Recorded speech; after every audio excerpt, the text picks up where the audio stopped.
या ठिकाणी तुम्ही सगळे एकत्र जमलेले आहात आज. काय कुठला विषय घेऊन इथे आलात? जसं आता गेल्या काही वर्षांमध्ये 7 स्पर्धा परीक्षांचे पेपर फुटी झाली आहे. त्यामध्ये रिसेंटली 30 विद्यार्थ्यांनी आत्महत्या केल्या आहेत आणि या गोष्टीचा हाहाकार आपल्या भारतामध्ये कोणीच केला नाही. हा विद्यार्थ्यावर होणारा अन्याय आहे. विद्यार्थ्यांना न्याय मिळावा म्हणून आम्ही सर्व आज इथे एकत्रित आलो आहोत. आम्ही आमच्या न्यायासाठी लढत आहोत. सोनम वांगचुक सर जे दिल्लीच्या जंतर मंतरवर विद्यार्थ्यांच्या न्यायासाठी लढत आहेत. त्यांनी आमरण उपोषण आजपर्यंत त्यांचं सुरू होतं.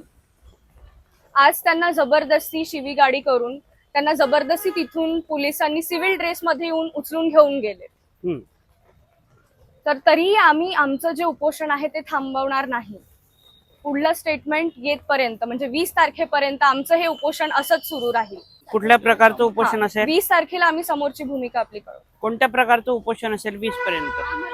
हा, जे अर्षभ शिंगणे आणि कौशिक भेंडे आहे हे दोघं आमरण उपोषण करत आहेत आणि आम्ही सर्व साखळी उपोषणाला. आमरण म्हणजे काय, कशा प्रकारचं?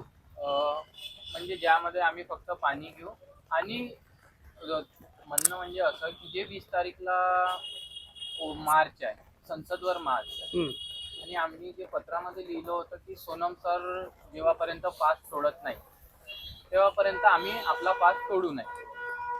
तर त्या हिशोबाने जेव्हा त्यांच्यावरून काही स्टेटमेंट येईल 20 तारखेला तेव्हा आम्ही आमची सांगू समोरची प्रक्रिया.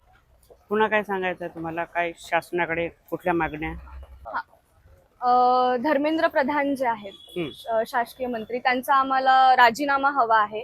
कारण त्यांच्या याच्या खाली एवढे पेपर जेव्हा लीक होत आहे आणि एवढे विद्यार्थी जेव्हा आत्महत्या करत आहे, या गोष्टीकडे खरंच लक्ष देण्याची ही बाब आहे. तर शासनाकडे हेच एक मागणं आहे आमचं, आम्हाला प्रधानांची राजीनामा हवा.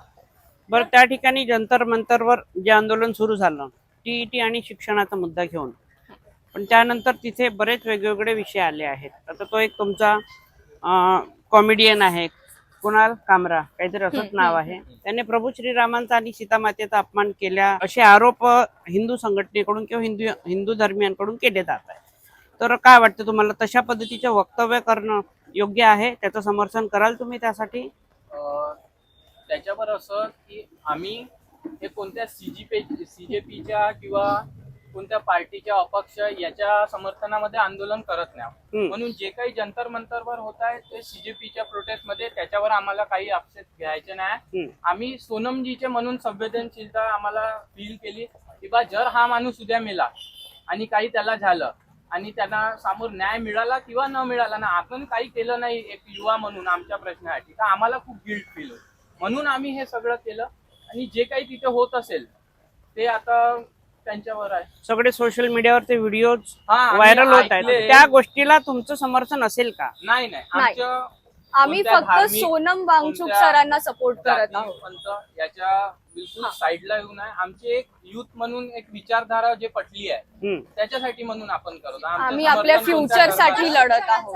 आमचा हा मुद्दाच नाही आणि मला तरी असं वाटतं हा मुद्दा घ्यायलाही नाही पाहिजे. पण तिथे शिक्षणाचा मुद्दा बाजूला ठेवून भलतेच मुद्दे उपस्थित केले जात आहे, हे योग्य आहे का? नाही, हे अजिबात योग्य, ते बिलकुल योग्य नाही आणि त्याच्यावर आणि आम्ही त्याला सपोर्ट पण करत नाही. आमचा मुद्दा फक्त हा आहे की प्रधानांचा राजीनामा आणि ज्या सगळ्या गोष्टी आतापर्यंत घडल्या आहेत, ज्या शिक्षण संस्थेला पूर्ण बाजार करून ठेवला आहे, तर ते आम्हाला नको आहे. आम्हाला आमचं फ्युचर, एक चांगलं फ्युचर पाहिजे आहे. म्हणून आम्ही इथे आज उपोषणाला बसलो आहे.